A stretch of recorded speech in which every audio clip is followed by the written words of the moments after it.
up, everybody? It's Be Good Your Brother number 13.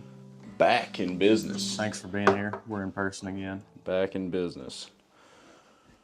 This is a lot better, I think, doing it this way than the way we have been doing it. Riverside's handy, but this is worlds better. Yeah, Riverside has kind of been... I guess the Wi-Fi at your last hotel was kind of iffy, wasn't it? Yeah, it was rough. I was listening to last week's episode, and it was just on and off. But yeah. I've had one question that I was going to ask you. I've been thinking about it on the way over here. Yeah? Have you been seeing the debate? The debate's going on. Of what?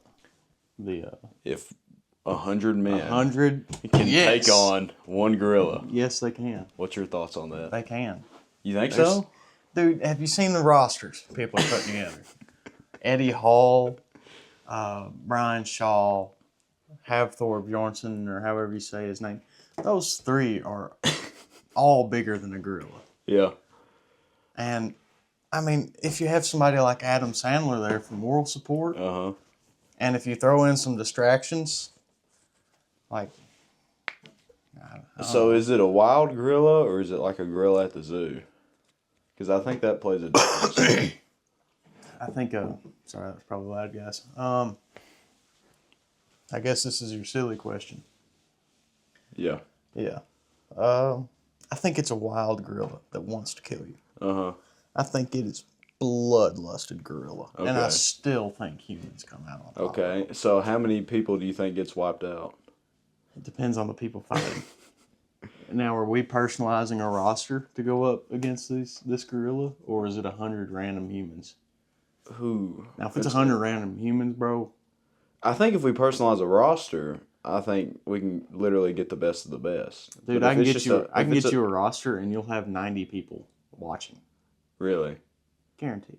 But if we just get 100 random dudes off the street? 100 random dudes, we got it. You think so? Oh, yeah. Depends. Depends what city you're in. You go to L.A. Or Seattle, maybe not. If you go to L.A. or Seattle, they've got like a 45% chance. 45.73% chance. Okay. Well, my thoughts on it, I think if you get... I mean, they're just using hands, right? Taking on a gorilla. Yeah. And so, you see all the memes and stuff. I think they could get it. I think they could take care of it. But it's just the thought of getting 100 people to buy in. It's going to be rough. So that is tough. That is tough. So if you're making a roster, a tenth of your roster needs to be dedicated just to coaches. Yeah. Like, we need killers. Yeah. Dude. Like Goggins, Cam Haynes, those two guys got to be there. Mm-hmm. Like, because they can just rip into you. And then let's just get a few Navy SEAL instructors, like some Ranger instructors, and like people like that to really just get into you, hype you up, make you want to run through a brick wall. Run at a gorilla. Let's go do it. And I saw a TikTok. This guy, he was traveling. He was in Africa. Mm-hmm. And so he heard about this, and he was like, I'm going to go find a gorilla. And the best way to do it is to pay a bunch of dudes that do that, and they just go show you like wild gorillas. Mm-hmm. And they're like, yeah, don't get any closer than this or it'll rip your head off. Yeah. But he asks them, because they find a gorilla, and they're looking at it, and he's talking to a translator, and he's like, how many people would it take to kill it? Mm-hmm. And the guy's just like, 4 or 5. Really? Yeah. Yeah, he's just like so casual, like, 4 or 5. Yeah. I think it's crazy to think that humans don't win. The interesting thing is, though, is that humans and gorillas fight completely differently. To be so similar, like our bodies are different, and we use our bodies to fight differently. Mm-hmm. Like we have longer limbs, and we use leverage. They've got like a short. Mm-hmm. They're basically like Joe Rogan on steroids. Yeah. That's all they are. Well, they walk around on their... They're just so strong. They're so strong. I just got a feeling... I don't know if they know how to fight like humans would. It's just so So you would think if you got them long, strong arms, you just kind of helicopter around and you could wipe out a bunch of them. Well, you could. But a human wouldn't do it, but a gorilla wouldn't do that. So Eddie Hall isn't going to let that happen, first of all. Yeah. If you have Eddie Hall alone to slow it down Uh-huh. at the start, like if you just, I'm throwing Eddie Hall immediately. Uh-huh. I'm following it right up with Brian Shaw and Thor, the Mountain, whatever. Mm-hmm. And those three probably got it. Yeah. But, you know, Khabib and all the Dagestani dudes, 10 of those guys coming right in. And if Eddie Hall and the World's Strongest Men don't have it, 2 of those guys, I mean, we're throwing 10 at them. Break their limbs. So, I mean, you get Khabib Nurmagomedov on one gorilla's arm, and he's got like a full... Dang it. Broke the shirt. Please buy shirts. We need new equipment. Dang it. So if Khabib's got like a full arm bar on this gorilla, and then you've got, oh my gosh, I haven't been paying attention to UFC enough. I'm forgetting all the names. Yeah. But if you've got a Dagestani on each limb, 4 limbs, bro, like they're probably gonna like move them around and stuff. Yeah. This number. Yeah. But this whole time, they're just trying to get these weird Dagestani dudes off their arms. You've got Eddie Hall just smashing. Yeah. And then Joe Rogan's...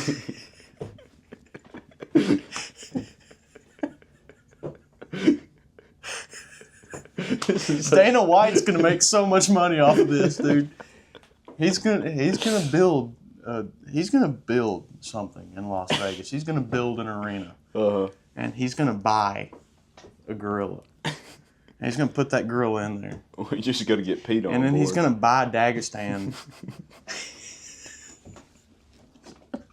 Such a stupid conversation. I love it, though.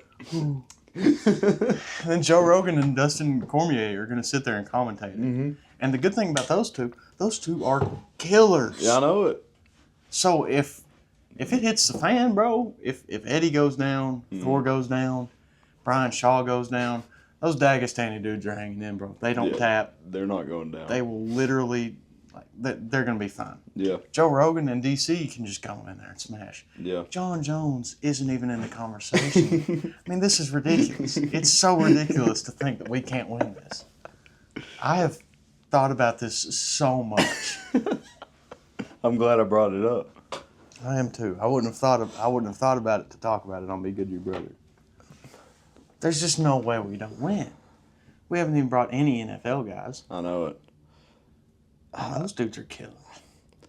My whole thing is, if we get a set roster like you're talking about, I think we can do it, and we can just sit there and watch. We'll be the last 2. Yeah.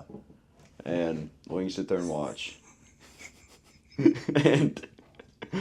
But if we just get 100 random dudes, you know how hard it'd be to get 100 random people to buy in. Just 100 random dudes to go fight a gorilla. Like, not as hard as you'd think. I wouldn't say.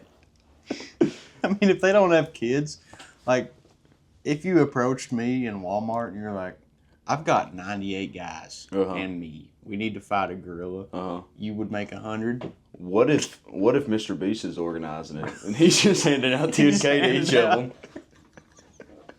I saw a TikTok and it was like, realistically, I don't know if I should say this. You may have to cut this out. It's like, realistically, all we need is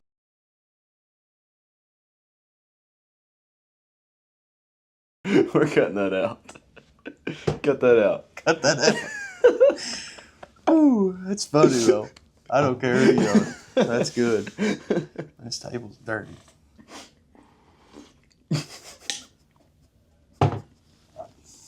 What a way to start the episode. Episode 13. Episode 13. So, 100 men can take on 1 gorilla. It's been confirmed. They can do it. Anybody that tells you that we can't do it is a propagandist, and they're trying to organize the population. An uproar. And they're trying to organize the population, and do not stand for that tyranny. We're Americans, but we can take on a gorilla. we bow to no one. Episode 13. Yeah. Uh, That was a good way to start it. I know. I'm liking it. What's been going on? Buddy, everything. Everything's been going on. They might be able to see it. There's a dumpster out there. It's a busy week. Because I, for whatever reason, thought that I would have enough time to, like, clean stuff up before the wedding. I've been working on it as much as I can. Mm-hmm. But I was mistaken. Yeah. But it's all right. Because I'm here now and I'm going to figure it out. Mm-hmm. It's the 8th of May at the time of recording. Getting married on the 13th. Busy. Real busy. I'm not picking up my pants till tomorrow night. Crap. I was supposed to call today. I'm going to call them tomorrow. And I'll see if they're there. Okay. If, I was supposed to call today and go see if they had it ready yet. Because they haven't called me yet. Me and Caleb to go pick up our suits. So. Yeah, they were supposed to call me whenever, like, as they got ready. Yeah. They didn't. Because I called them in North Carolina one day, and I was like, yo, I just want to check on my suits. Because it's been, like, months. Yeah. And I'm like, oh, yeah, they're all sitting there. Thanks. Mason said he got his. Yeah, I know it. Yeah. I'm so excited. So. I'm pumped. Good. I think it'll be a fun time. It's going to be a great time. Dude. I'm pumped for Saturday. I'm pumped for Saturday. Jimmy's coming. Did you tell Jimmy about Saturday? Jimmy, I love you. I don't know how you know. I don't think I talked to him the other night, and Raina was like, "Hey, did you ever?" Because I talked about it. Yeah. I think I told you I was thinking about inviting Jimmy. I mentioned it on the podcast. Back. Oh, did you? Yeah. Well, he might have listened to it. Anywho, as you say, I talked about inviting Jimmy, and then I was like, I don't know if I'm supposed to invite anybody but my groomsmen. You can invite whoever you want to. Well, it's your party. Thinking, I don't know, Gabe. I've had too many decisions to make.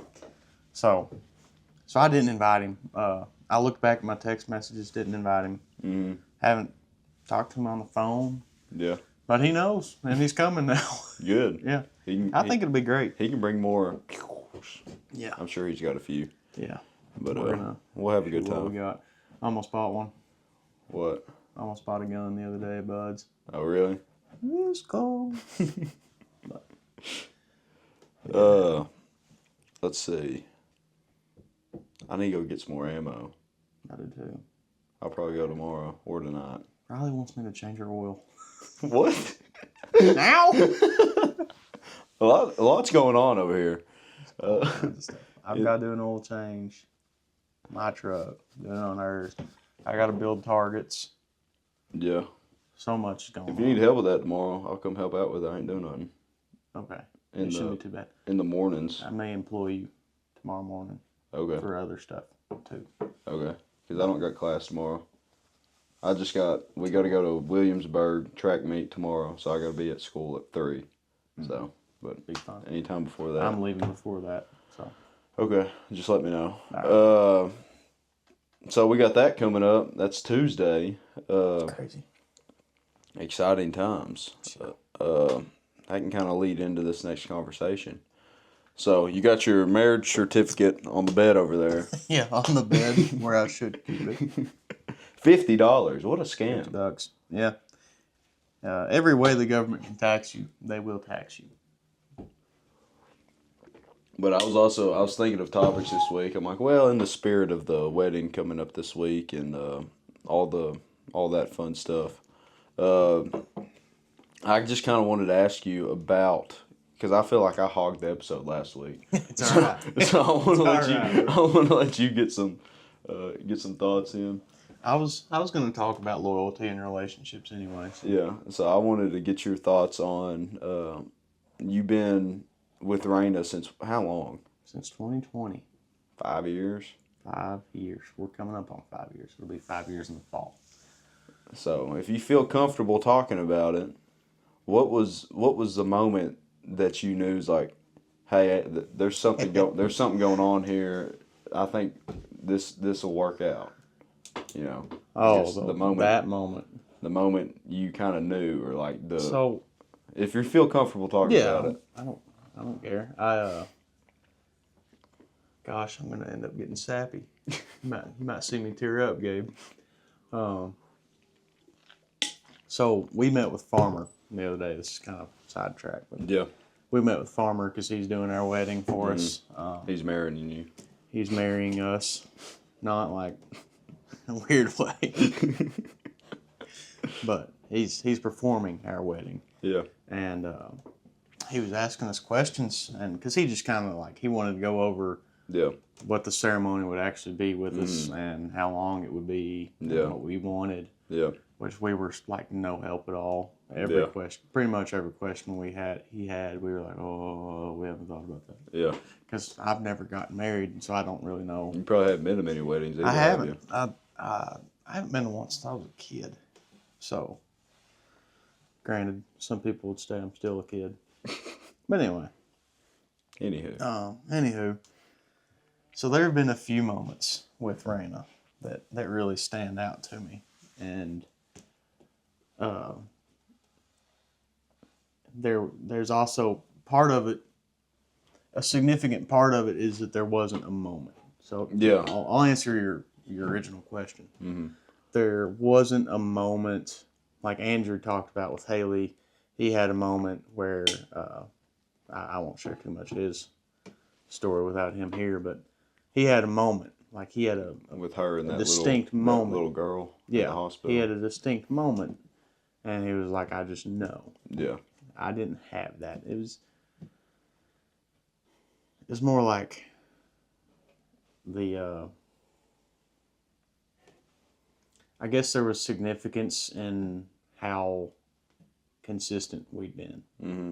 We've never had fights. We've had little arguments and stuff, but we've never been like full on argument, yelling at one another, nothing like that. Mm-hmm. And we've always been really steady, and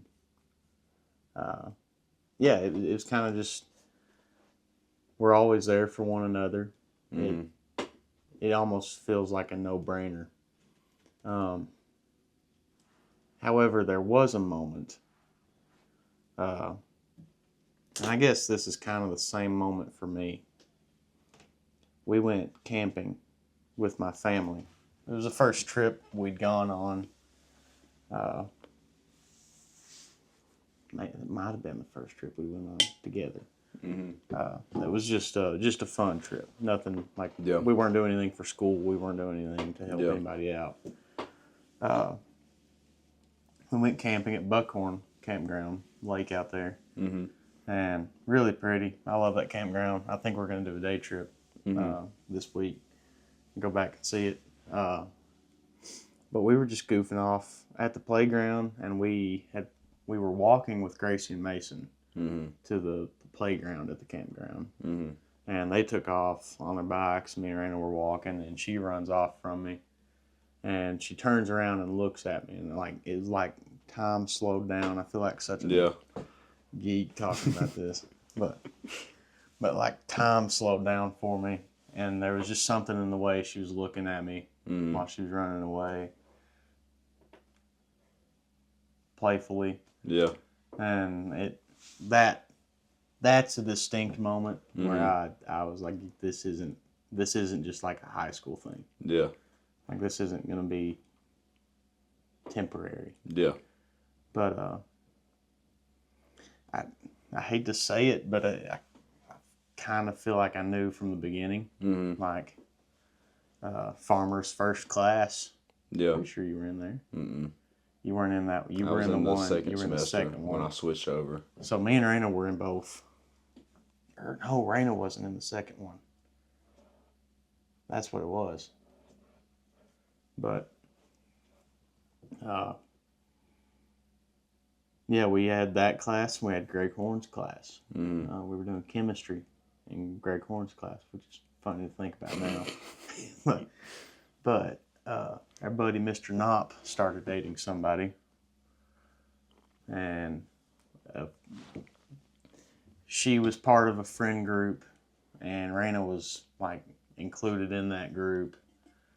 And all of us were in Greg Horn's class, and me and Raina sat close to one another. And to be brutally honest, Raina's like one of the only people in high school that didn't aggravate the far out of me. And she was quiet. Mm-hmm. Like, she's still quiet. Yeah. But she was quiet back then. Mm-hmm. And What is that? he's mowing. Oh. He said he weren't going to mow anymore because it's supposed to storm. Anyway. Crap, where was I? She was just quiet, and I knew she was different. And I think that's why I was attracted to her, not in like a attraction sense, but that's why I gravitated to her, is because she wasn't like everybody else. Yeah.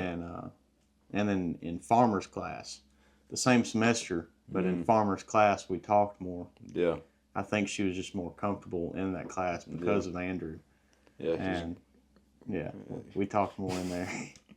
Won't talk about Greg Horn in that class. But me and Farmer talked about it when we saw him the other day. I know what you're thinking. The allegations will never be beat. But yeah, we talked in Andrew's class, and we got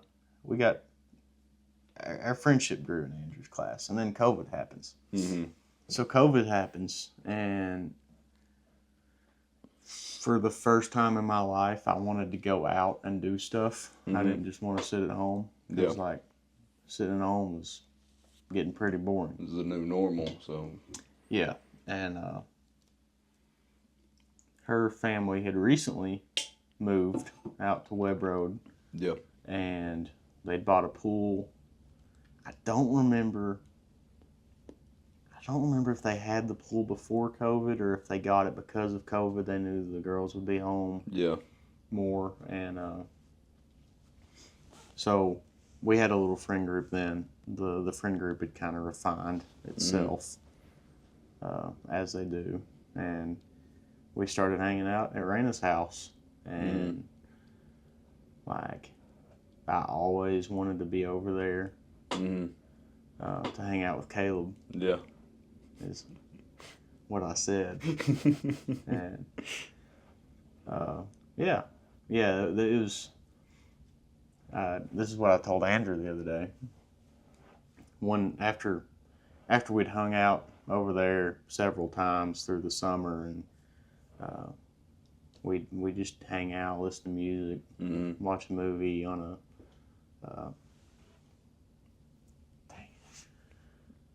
projector. Yeah, we'd watch projector movies outside, new fires, grill, and just hanging out. But one day, Raina wanted to prove that she was faster than everybody in the friend group. So we ran like 2 miles, I think. Like the whole friend group ran 2 miles on Sand Hill.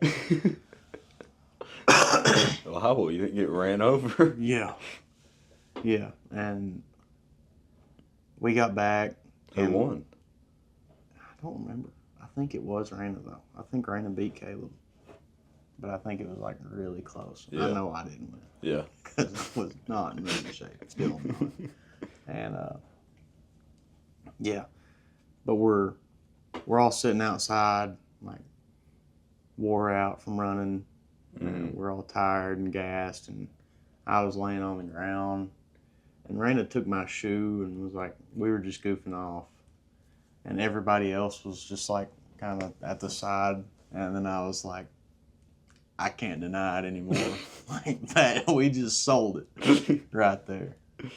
And so that was one of the first moments.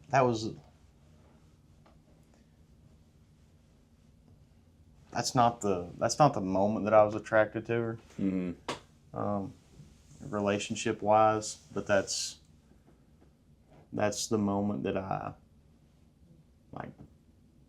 That's the moment I realized that it was real. Yeah. Yeah. And then my birthday that year.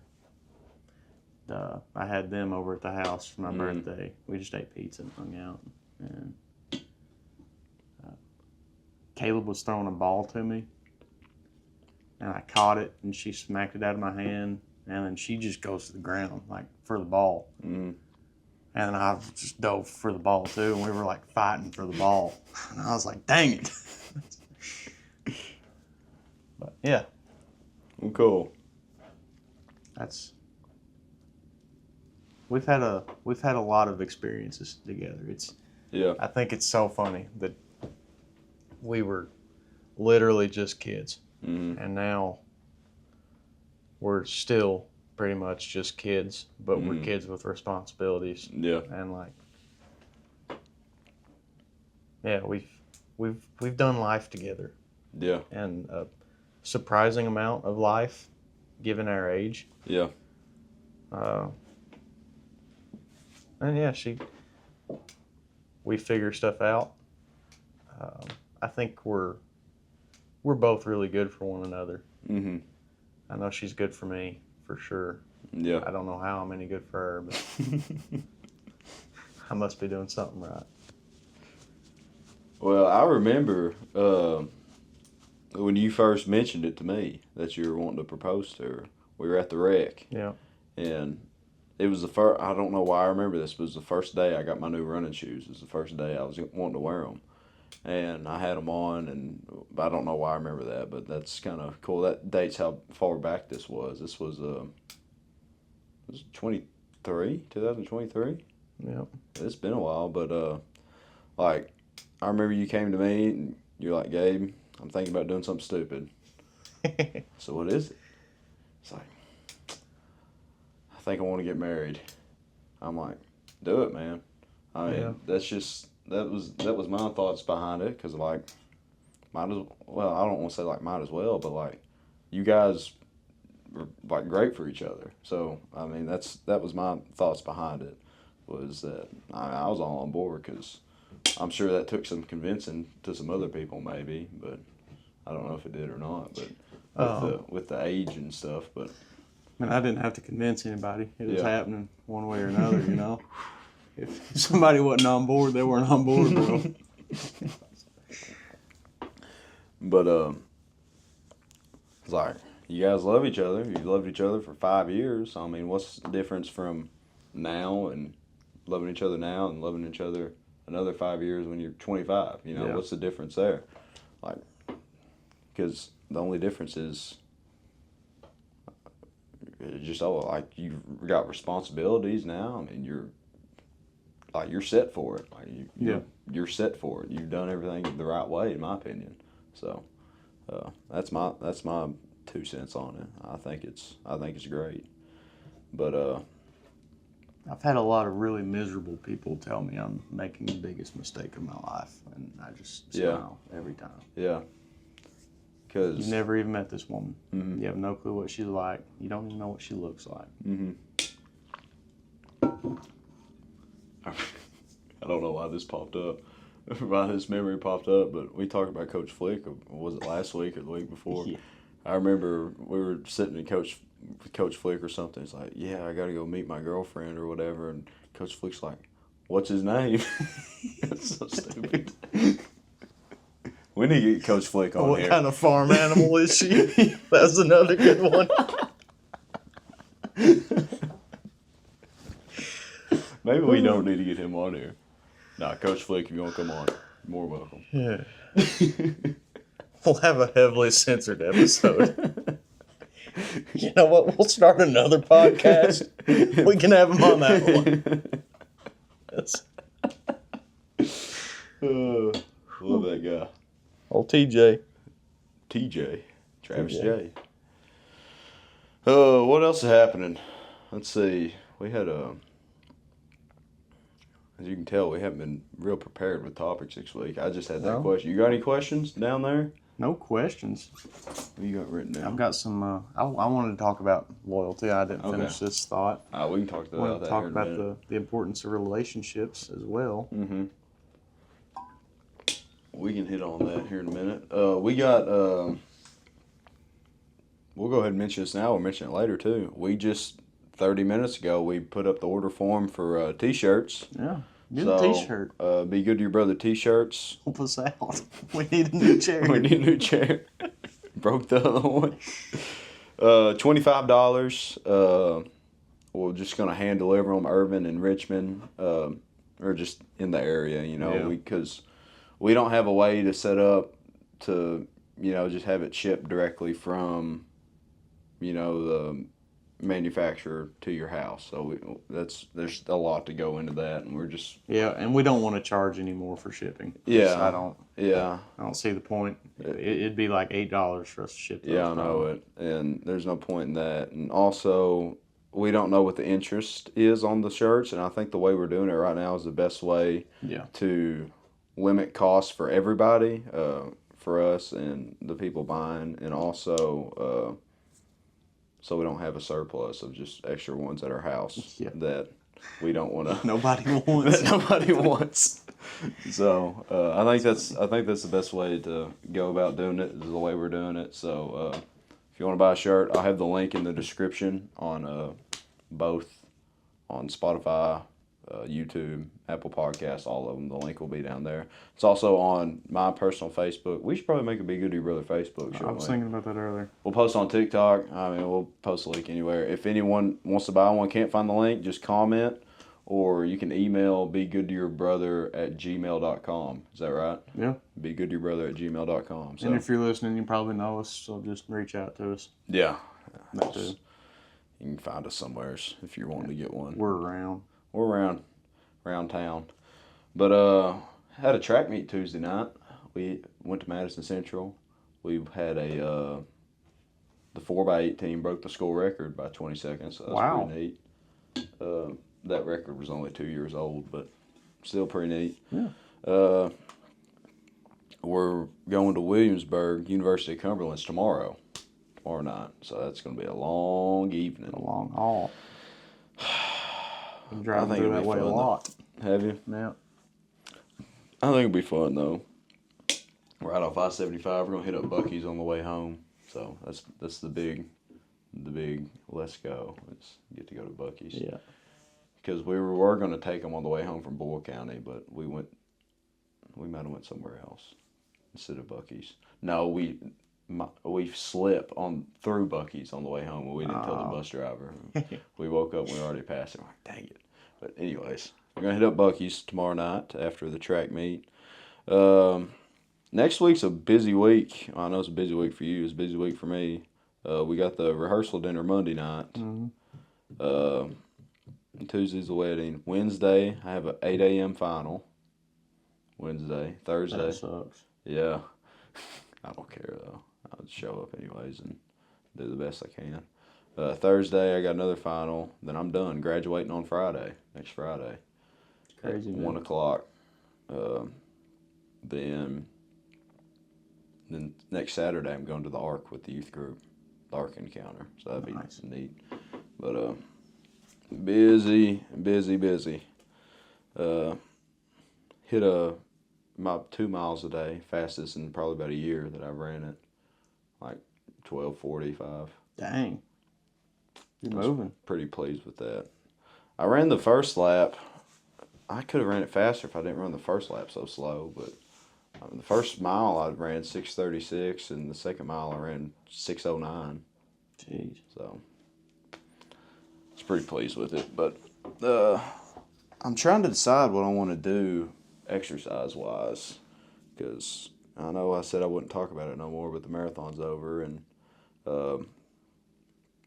so I'm kind of in between of what goal do I set, because I don't have a goal right now, so that's kind of in an in-between phase. My main goal is to get to 1,000 days straight, but that's still 359 days. Yeah, 359 days away. So. You're right on your year. Yeah. So, still got a while till that hits, but just trying to find that next goal. Been lifting. I didn't lift yesterday because we just didn't yesterday. I guess that was our rest day. But lifted this morning. If you want to lift afterwards, we still can if you want to. But I'm down. Okay. But we lifted this morning around, I woke up at 4:50 and woke up, lifted at 5, hit chest and biceps, or no, chest and tries, and yeah, just chest and tries. We supersetted them. But it was pretty rough. And ab rollers. I hate an ab roller. Oh my gosh, they're awful. I can't go all the way flat down because if I do, I just fall. They're tough. So I go as far as I can, then I have to just come back, and you got to do 10 of them. It's just painful. And Ty does them and just shows me up. But he's been doing them a lot longer than I have. Shout out Ty. Ty hit 275 on bench the other day. Dang. Maxed out. Son. Keep in mind, Ty weighs 175 pounds. That's insane. That's a wild ratio to your bench. That's insane. Attaboy Ty. And Isaac, I think he hit 255 on bench. And Isaac's about the same weight and height, and I was over there, I'm like, I'm not getting under the bar. I'm not going to do that. I might be able to bench 200 pounds, maybe. Yeah. I don't know. We'll see. Last time I checked, I could still bench 225. Yeah. So, but keeping up with body weight. He got under that bar and got 275 off. I'm like, that's crazy. Wild. Absolutely crazy. It's wild. Good on him. Let's see. What else is happening in my life? I can't think of anything else. We want to go into your topics that you got written down over there. Or you got any questions or anything? Well, congrats on your graduation. You're still doing the GA? Yeah. That's another thing I have to do. I got to sit down and schedule my classes. And that's going to suck because I got a feeling most of them is going to be night classes. Makes me so mad. I just wish I could do them online. Oh, you have to do them all in person? Are you serious? I think most of them are going to be in person. Oh, it tears me up. Buddy, I tell them to find a new GA. I'm out. I don't know. It's just a year of it, though. I'm curious. Have you thought any more about an end goal after college? No, I guess not an end goal, but that's what I'm hoping to find out with this GA. Yeah. So, it just gives me another year to think. Yeah. Because it's like, I don't know. I've always been the type of guy that lives one day at a time and not try to plan out too far in the future and just kind of take what's given to me, but take the opportunities that's set in front of me. So, we'll see what happens with it. You never know. I might like it. Might hate it. So, yeah. I don't want to say this, but well, if you don't like it, I can always quit. But which is an option if you don't like what you're doing. You know, if you ain't happy with what you're doing, hey, buddy, switch it up. It's me right here, dog. Don't be afraid to say it. Yeah, but I switched up a little bit. Yeah. Life takes some figuring out. Yeah. That was my daily minute today. Yeah. I watched it. I think I did. Life takes a little figuring out. Yeah. No. You really, I don't know if you listen. You know who you are, though. You can't just be scared of failing if you're not even happy with what you're doing now. Mm-hmm. It doesn't matter. It does not matter if you fail trying to be happy. Yeah. You just keep trying until you don't fail. Mm-hmm. You find it. There's literally there's so many options. Mm-hmm. There's so many ways to get ahead of people, and it's so easy to get ahead of people right now. Mm-hmm. Like, if you can show up somewhere on time, people are gonna be like, "This guy's all right." Yeah. And it's that simple. If you can stay off your phone for half an hour, yeah, people are gonna be like, "All right, look at this dude." Yeah. Like, it doesn't take much to get ahead of people right now, and you don't have to have it all figured out. You can just figure it out. Yeah. Like, if me and Gabe waited till we had this whole podcast figured out to start it, you know what we'd be doing right now? Still figuring it out. We'd be sitting at this table trying to figure it out instead of just doing it. Mm-hmm. And you've just got to do it and show up for yourself. Mm-hmm. Like that's another thing too, is people get in their head. They'll be like, "Well, I can't take a chance on doing this." Yeah. Because I've got a family and they couldn't afford. Like, you've got to take a chance on yourself. If you don't have you, then they don't have you either. Yeah. Like, if you're miserable doing whatever you're doing, then it's not worth to do it. Yeah. You, I feel like for me personally, I like to pick and choose what I go after. Like for me, that marathon, going after the marathon and going after the exercise part of it, was easier for me to do because I knew I was capable to do it. But because I've been doing it so long, Yeah. I guess that was not really a big jump or a big. I mean, it was still hard and a big jump to do, but like it was easier for me to set my mind on that because I've been doing it for a while. For me, it's a lot harder to go after something that's brand new if I'm going in alone or going in and just betting on yourself on something completely brand new. yeah. Because for me, I haven't had a lot of failure in my life. I'm just waiting for that day to come, or that failure, but also that's not going to come if I'm not putting myself out there. You know, so it's kind of it's an interesting topic. I don't know if anyone relates to that or not, is that because I can go push myself in aspects that I know I'll do well in, I know I'll succeed in. Because I went into that marathon, I was like, shoot, I can train for this and I know I'll be fine in it. Like, I'm not going to fail because I know I'm ready for it, know I'm prepared for it.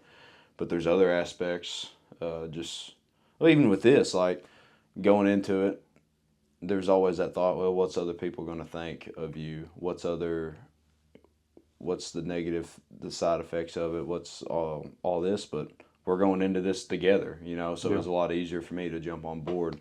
But for me, jumping into, I guess, the deep end, something brand new that it's kind of scary. But I just getting over that fear of doing that takes some work, and It takes a lot to just jump in.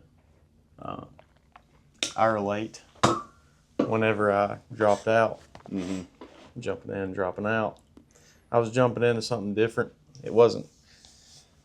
The only way I rationalized it to myself is I was telling myself that I wasn't just dropping out to like smoke pot and play video games for the rest of my life. I was dropping out to. You had something lined up to do something. Yeah. And I think you can justify a lot as long as you're putting in the effort. Mm-hmm. Like, you can justify a whole lot of risk Yep. if you're putting in the effort to minimize your risk. Mm-hmm. Like, because even if you have to go to the bank and get a loan to start your business, that's terrifying. I couldn't imagine doing that. Mm-hmm. Like, if we had to get like a $50,000 loan to start Be Good Your Brother, we'd be in trouble right now if we did. We'll be selling a lot of shirts, hopefully. Selling so many shirts to anybody that'll buy them. But, like, you jump into stuff, and my job I'd done it on and off. Like I said, that was like my summer internship. Yeah. Because that's what the plan was. Mm-hmm. So I was familiar with it. I was familiar with the work. And now I feel like then I knew nothing. Yeah. Because I've learned so much more compared to then. But, like, that was... I thought about it so much, and I thought about it, and thought about it. And then one day, Raina's like, just do it. Yeah. Like, that's what you want. Mm-hmm. You're worried about what your parents are going to think. You're worried about setting an example for your siblings. You're worried about all this other junk. Mm-hmm. This is what you want to do. You're going to make it work. Yeah.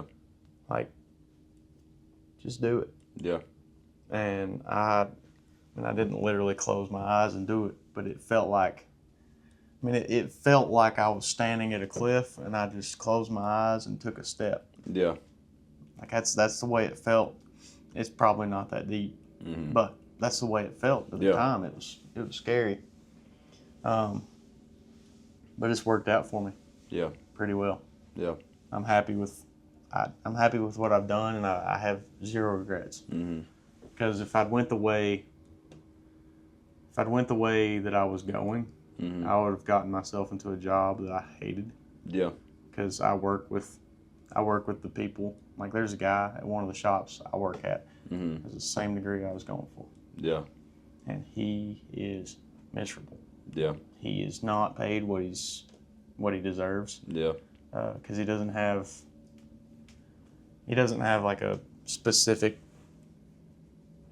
degree. Mm-hmm. That degree is really broad. Yeah. So he can't go to a place and be like, yeah, I'm a mechanical engineer. Yeah. He's not qualified for that. Mm-hmm.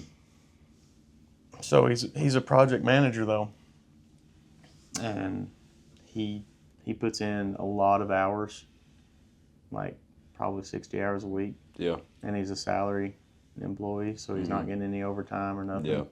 And really, they're taking advantage of him. Yeah. And so he's actively looking to do something different. Mm-hmm. And it's a terrible job. It is like you don't meet any young or any old project managers that are getting ready to retire. They just, I mean, I'm sure it happens, but rarely. Because it's such a stressful job, people just get out of it. Mm-hmm. But it does build a lot of character, Mm-hmm. and you learn a whole lot while you're doing it. So I kind of dipped my feet in it with North Carolina. Yeah. Because my project manager just left. Mm-hmm. And I was there. Like, the only thing I have going for me is I can show up. Yeah. So, but that showing up got me through it. Mm-hmm. And, I did think about that while I was down there. I was like, I'm so glad that this isn't what I do all the time. Yeah. Like, now my side of it's a little different because I had limited, like, authority. Mm-hmm. I couldn't just be like, okay, use this, cut that crap out. Yeah. And it was like, okay, we need to make this change. Let me go talk to the guy, get that verified. Mm-hmm. And then I'll tell you if you can do it or not. Yeah. That's really all but it was still super stressful. Mm-hmm. And making those calls would be even more stressful. And I'm glad I don't do that. Yeah. So I don't have any regrets. But it was scary as all get out. And I definitely made it bigger in my head than it ever was. Yeah. But it was still scary. It was scary to think I was giving up on what I wanted. Mm-hmm. Even though it wasn't really Really what what I you wanted. wanted. You know?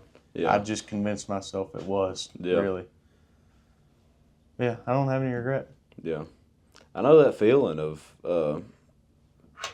feeling like you're, I guess, letting yourself down or letting other people down. But realistically, and if you're just going after what you want and actually trying to go get something and go after something, you're not going to let anybody down. You're not going to. They may not line up with what other people think you should be doing, but if you're going after this set goal that you have, this productive goal, this goal that that'll make you better as a person, whatever it is, and it doesn't line up with what other people think, I mean, you're not going to let them down if you're trying something new, trying something productive or whatever. So I talk about Rogan too much, but he's a great example of that. Like, his whole life, he just followed his passions. Mm-hmm. And it worked out real good for him. Mm-hmm. He'll probably never worry about money. Never. Yeah. And he probably hasn't since he was like 23. Mm-hmm. But just going after what you want. It's a hard thing to do. It shouldn't be a hard thing to do, but people make it hard. I know I make it hard going after what you want. It's like it's just picking and choosing what you're going to go after and what you're scared to go after and what you're scared to lose, and you're scared who you're going to let down. just scared of this, scared of that, and sometimes you just gotta go do it and have that person like Raina that for you is like, just go do what you want. Yeah. Like, you're wanting to do this. Clearly, you're wanting to do it. Just go do it. So, pretty cool. I had a lot of low spells during college, like a lot of pretty low spells. Mm-hmm. I've not felt that way since. Yeah. It's been a year now. Yeah. I haven't felt that way at all. Like, that might, I'm not honestly sure what that means. Yeah. I think, you know, whenever you're driving and you get in traffic and you're like, I could jump off of 75 and take 25 all the way to Richmond, but Yeah. like everybody else is thinking the same thing. Yeah.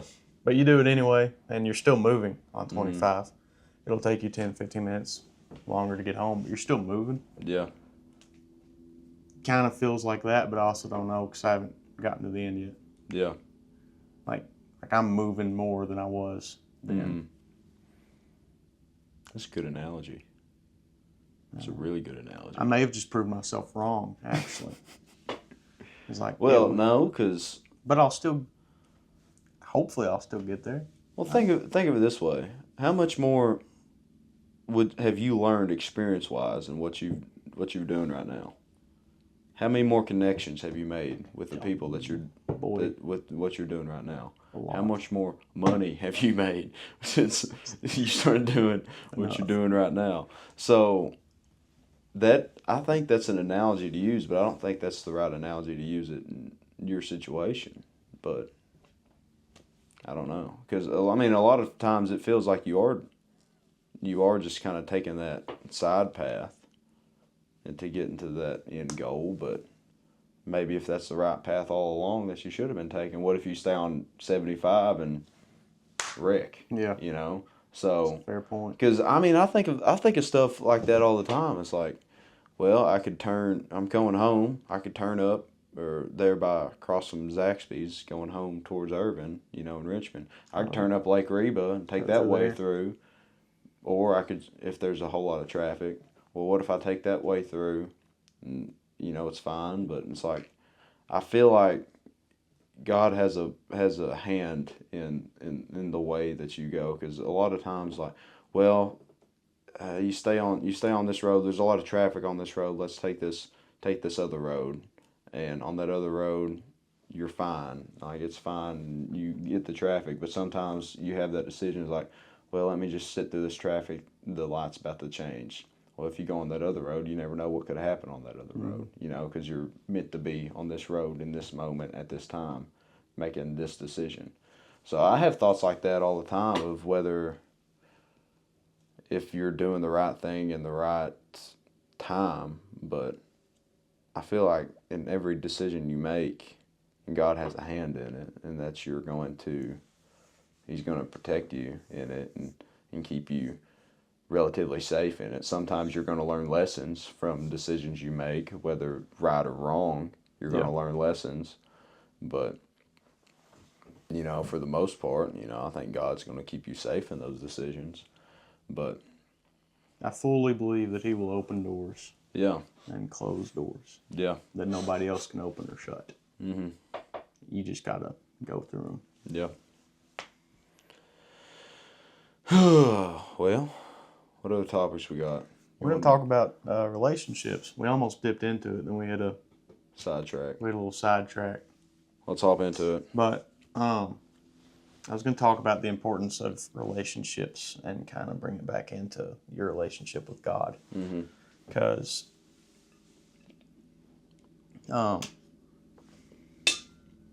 when you're on a job site, when you're on like a really big job site, there's going to be little jobs that have to happen, and this is going to sound kind of bad, but it's what happens. Yeah.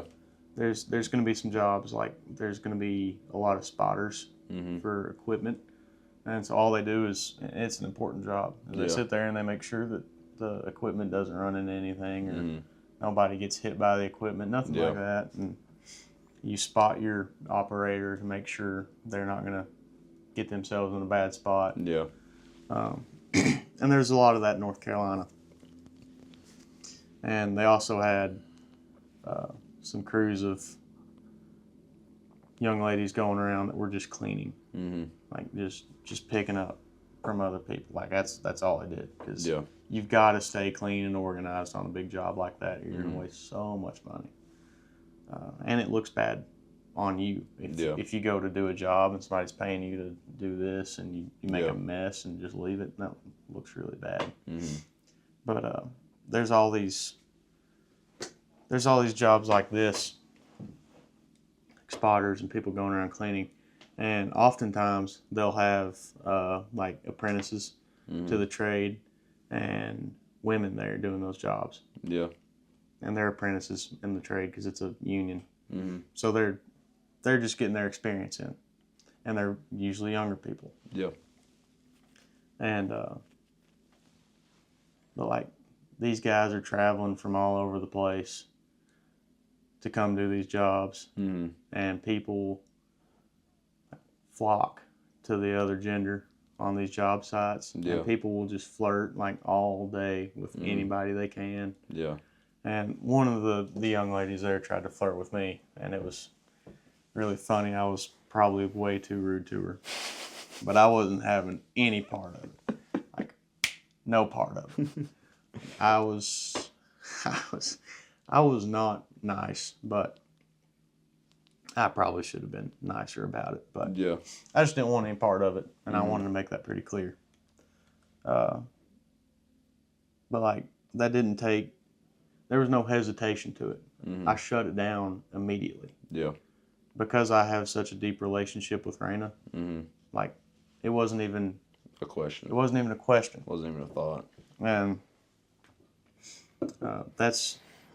I'm good. I'm fine. That's kind of. I wanted to relate that back to your relationship with God. And that's a. I never understood whenever people are like, if you want to, like, I'd go to church. People are like, if you want to grow with God, come talk to us, or find somebody with a lanyard or whatever. Talk to somebody at the church, and we'll talk about how we can deepen your relationship with God. I never really understood it until recently, because I feel like I've gotten further on my walk with God in the last year than I have like my whole life. Yeah. And well, I don't know how to. It's hard to explain, but I feel it. Yeah. I feel it more, and it's a lot easier. I mean, we talk about our core values all the time. Yeah. But whenever you have a deep relationship like that, it's like your white lines on the interstate. You're right there. Yeah. And just like whenever they tried to flirt with me, it was like, pfft, yeah, gone. Whenever you have a deeper relationship with God, any temptations you have be way easier to just like go past it. And that's why it's so important to grow your relationship. And it's hard to figure out how. Yeah. It's like you, I don't know. It's like you don't know how until you do. That's super vague and not helpful at all. But that goes back to showing up and just trying. Yeah. Like the important thing is that I've tried recently, and I've tried to follow what I think I'm called for. Yeah. And that has just changed everything for me. Yeah. That's another good analogy that you've brought up today. I'm full of them. You're killing it today. No, but I like that point, because it is easier to go past temptation if you're got your eyes set on the right thing. I mean, if you're like this with God, you're tight with God, it's sin doesn't seem as easy to do. Sin doesn't seem as enticing to do, because a lot of times it's like, I mean, we sin every day, and sometimes it comes second nature, right? Yeah. Sometimes that's just the reality of it. We're humans. We're wrong. We do bad things, and it's just second nature sometimes. But when you start having that relationship with God, and start feeling the Holy Spirit, and having the Holy Spirit in you, it's like, well, maybe let's think about this before I do this action. Maybe let's think about this or before I lead into this temptation, right? And yeah, so and the strong. Well, we've used the analogy before. Andrew used it back on his, back when he was here. He said that if you feed it, it's going to grow, Yeah. right? If you starve it, it's going to not grow. It's going to shrink. It's going to stay stagnant. It's not going to get any better. So if you just keep feeding your relationship with God, reading the Bible, praying, and just doing His work and following along in His plan, things are going to become. I wouldn't say easier, because we're not guaranteed anything easier in this life. I mean, worldly things are probably realistically it might become harder, but you're going to find a lot of I don't know, worth or a lot of purpose. I say purpose because it feels like you would have I know for me, it feels like I serve a greater purpose, and that purpose be serving, Jesus Christ and serving God. And, trying to follow along in that is hard sometimes. It's making decisions that, everyone else is doing something, and you decide not to be a part of that. Or just going along, just day to day life. Am I gonna show love to this guy or this person or whoever, or am I going to be hateful towards them, or am I going to be rude towards them, or just stuff like that? And it's easy sometimes to just light somebody up. They wrong you, let me just wrong you right back. But that's an easy thing to do. But when you got that relationship with God, it makes you think. It makes you think: is this the best? Is this what I should be doing in this situation? If I light this guy up, if I get mad at this guy, is that going to be the best possible outcome? No, it's not, because you're going to hate them, they're going to hate you, and just hating is just no good. So maybe you be nice to that person, and that might make them think, well, I just wronged them. Why are they so nice to me? What's up with that? And that might get thoughts provoking and doors open. So, I don't know. Interesting topic. That's funny. I had the chance. I talked to you about it. I met somebody in North Carolina at I at least attempted to introduce them to God. Mm-hmm. They've had a lot of bad experiences with the church. Mm-hmm. And since they had decided that they were agnostic. And one day at work, we kind of talked about it. And it was during work hours. So I'm not going to deny my faith ever. Mm-hmm. I'm not. But during work hours, I'm not just going to spend my day at work going around and be like, you should love God. Yeah. If it comes up, then I will absolutely Talk about it. Yeah. But I'm not going to spend my work hours just like Bible belting to people. I guess is what I'm trying to say. I'm not. Yeah. Because that's not. Sometimes that's not the best way to go about it. It's not the best way to get to people. At least, I don't think it is. But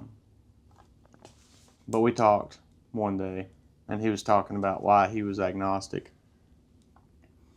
And there was a day he really lashed out at me over something kind of silly. Mm-hmm. But I'd offered to go get them energy drinks at the gas station. Yeah. And he didn't hear me, so he just repeated what he said, but he yelled it at me, like in a kind of crappy way. Yeah.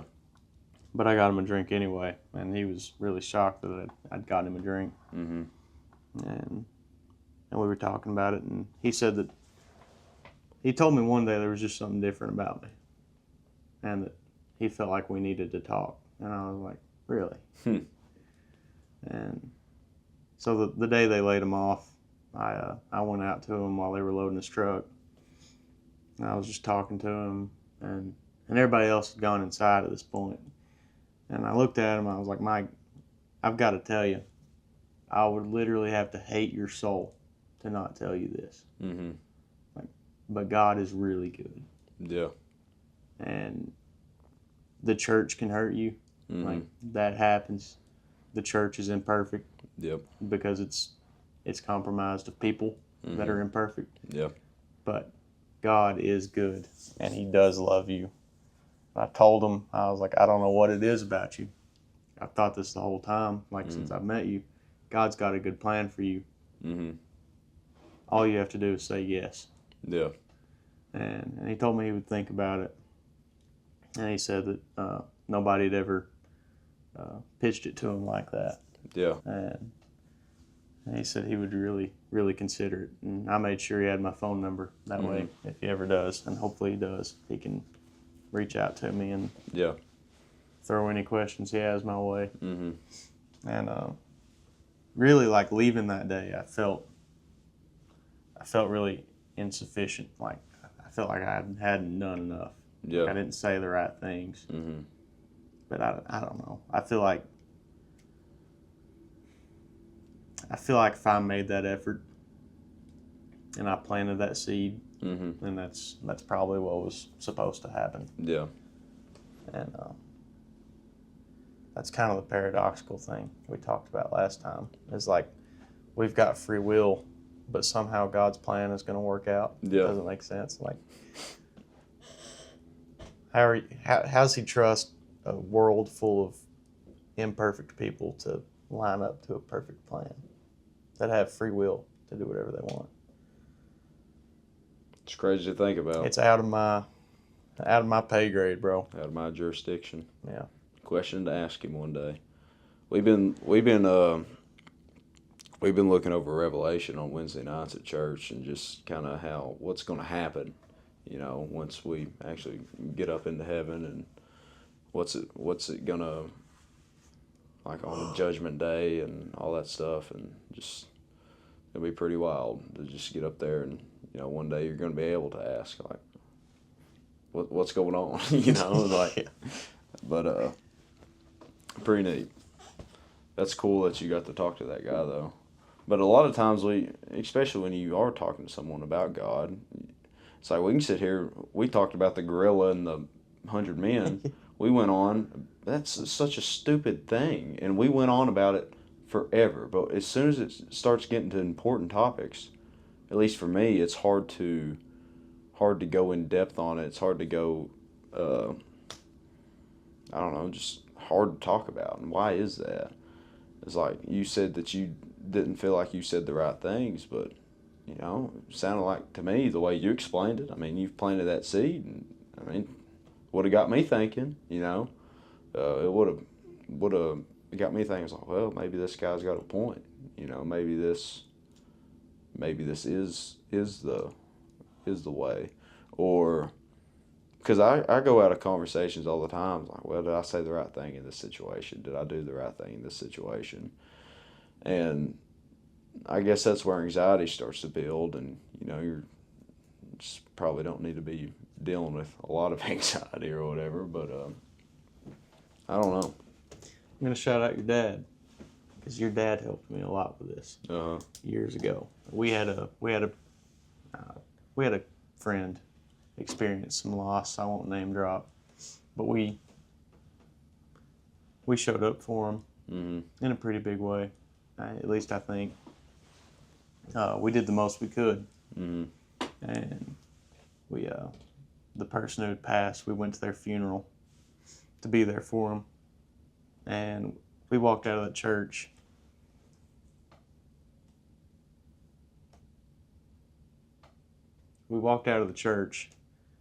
And I remember, like, looking at our friend that had experienced loss as we walked out, and he was just, like, broken. And I mean, we'd spent that whole day, that whole week, really doing everything we could to be there for him and stuff like that. We walked out on the porch of this church, and I immediately just started crying. Mm-hmm. I was like, I couldn't have said the right things to him. Yeah. Like I felt like I wasn't being enough of a friend. Mm-hmm. And your dad he looked at me and was like, there's no words you can tell him that can fix what he's feeling. Yeah. Like there's nothing you could say that can make it better. Mm-hmm. The fact that you're there and that you tried is what matters. Yeah. And that, like, I think about that often. It's one of those little moments that probably nobody else ever thinks about. Yeah. You know, but just sticks with you. But yeah, just there's a lot of value in showing up with good intentions. Mm-hmm. Yeah, for sure. I think I'm thinking about the same thing, the same story. At least I hope I am. And Yeah, it's a hard time. it was. Hard time. Golly, it was hard. Whew. Well, how long have we been going? I just brought the mood down, didn't I? We've been going for 71 minutes. I kind of go use Dang. the bathroom. I do too. Let's take a pee Take a pee break, break. then we'll come back. More convenient. That was loud. It was loud. That was the loudest one I've Some done. good, in a while. Spiked it up a yeah. little bit. So what were we talking about? Oh my gosh. We're talking about a friend that experienced some loss. Oh yeah, Your dad really helped me out. yeah. That was for sure a hard time, but I think they're doing pretty good nowadays. Yeah. Talked to them the other day. But anyways, anywho, Anywho. I was at Easter today. Me and Noah, we were eating. Well, I was eating lunch. He already ate lunch. He was just hanging out with me, and I was walking back to the car, and you know how them people on campus, like the moon guy, comes out, stuff like that. And he was coming out, or the moon guy wasn't there, but there was this other guy setting up, and I was walking past Powell Plaza, and I heard like gospel music, or I guess modern contemporary Christian music is what it was. It wasn't like old fashioned hymn singing, but Yeah. but I heard Christian music. Well, that's cool. So I go over, and there's signs hanging up that says Jesus is King, and you know how like Charlie Kirk has that set up where he sits there and debates people and people come up and ask questions. He had one of them set up, but he hadn't started it yet. Charlie? No, Oh. this other guy, the guy I'm talking about. But he had signs set up, said Jesus is King, and well, that's cool. So we go in, and I get some food, and I come back out, and he's out there preaching. And so I'm sitting out there, and I see Caleb Centers and Neil. And so I go over there, and they're sitting there, and me and Noah are just kind of standing there listening to this guy preach. And this guy, he's doing a very good job. And it was good to see, because a lot of times you see the people that comes out on college campuses, and they're trying to draw attention to themselves, and they're like, if you're homosexual, you're going to burn in hell. And, you know, very hateful about things. I know them. And you just see those people all the time, and they just get up in people's faces and like, you're gonna just get mad if you don't quit doing this. And but this guy, he was doing it in like a loving way, and usually people see those other hateful people and they're not locked into it. They just kind of ignore it and walk by. There was probably 100 to 150 kids sitting around there listening to him talk about Jesus, and might have been more, just there in the Powell Plaza. They were all just sitting there listening to him talk about Jesus. And it was really cool to see. He was using a loving tone and not bringing anybody down. He was bringing up that, hey, sin is bad. We need to turn away from it. But he was doing it in a loving way, talking about repentance and just all this, and it was really good. It was good to see. I don't know what his name was, but I had to go. I had to leave. I didn't get to. I sat and listened to him for probably about 10, 15 minutes. It was a generic message, but a message that college kids need to hear about anxiety and dealing with depression, and just and how that if you give your life to Jesus, you know, things are going to turn around for the better, and it's just it was very cool to see that, and but I wonder if anyone actually went up and asked him questions and stuff, because he had that Charlie Kirk set up there, but I didn't get to see that. I had to leave before then, but anyways, we got our Bible verse and we can wrap this up. We do. We got It's getting late. John 15:13. Just kind of tied into loyalty and allegiance. Mm-hmm. And John 15:13 says, "Greater love has no one than this, that someone lay down his life for his friends." Whew. Yeah. Sacrifice. Mm-hmm. We might believe in a significant sacrifice. Big Jesus. Yeah. He laid it down for us. Big J. Big J. And there's no greater act. I know. I mean, whenever we did our Easter episode, we really went in on it, Mm-hmm. and it's like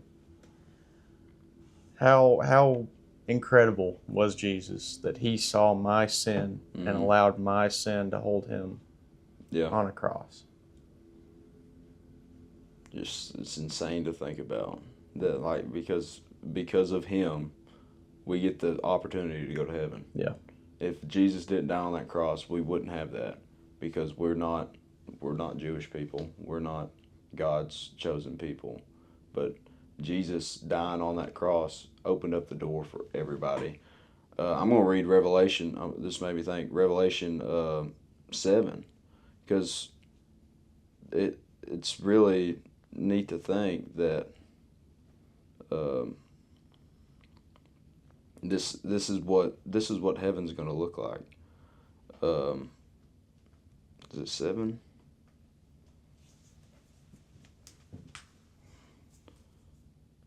Yeah, 7. Revelation 7:9. After this, I looked. This is John wrote Revelation, didn't he? No. Golly. Let me Google this. I don't want to get this wrong. He was on the island of Patmos. John, yeah, it was John. Thought so. He got exiled, and he had this vision from God, and that's what Revelation is. Gotcha. He wrote what he saw in the vision. But in Revelation 7:9, it says, "After this I looked, and there before me was a great multitude that no one can count, from every tribe, or from every nation, tribe, people, and language, standing before the throne and before the Lamb." The Lamb being Jesus. So every tribe, every nation, every people, every language, a multitude that no one could count, all standing before God, standing before Jesus. It's incredible. So without Jesus dying on the cross, that's just the Jewish people. That's just the Israelites. But Jesus died on the cross so that we get to go to heaven. I mean, that's crazy to think. But took our sins.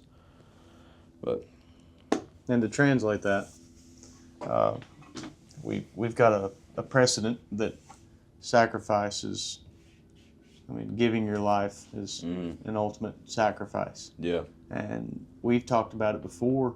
Like, you've got, if you really want what you want, then you're going to be willing to, like, die for it. Yeah. And your family should be one of the second most important thing to you in your life. And I would die for my family. I know I would. You boys and Noah, Caleb. There's a lot of people included in that I'm not related to, but that loyalty, very important. I'd obviously die for Raina, right now. I had to. Yeah. Yeah. You want to wrap it up? We can wrap it up. I think it's time. I think it was good topics.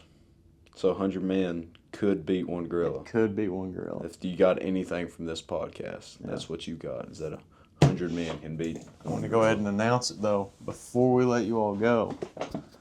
Got exciting things coming the next couple episodes.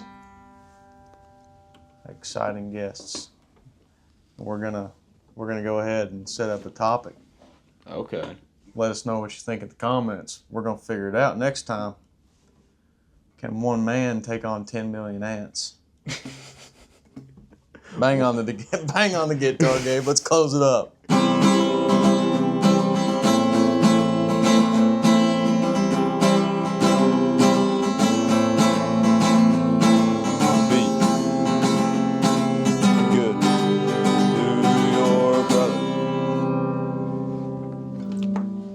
Thanks, guys. We love you. We love you. Jesus loves you. Be good to Peace your brother. out.